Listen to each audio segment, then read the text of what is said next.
సాయిరామ్. కథ యద్భావం తద్భవతి. తులసీదాసు మహాకవి హిందీ భాషలో రామచరితమానస్ అనే మహాకావ్యాన్ని వ్రాసాడు.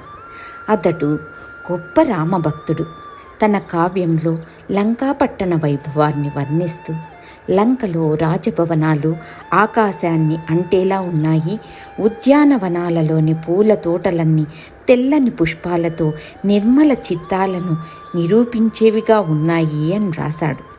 రామనామం ఎక్కడ స్మరింపబడుతూ ఉంటుందో అక్కడ హనుమంతుడు ఉంటాడు.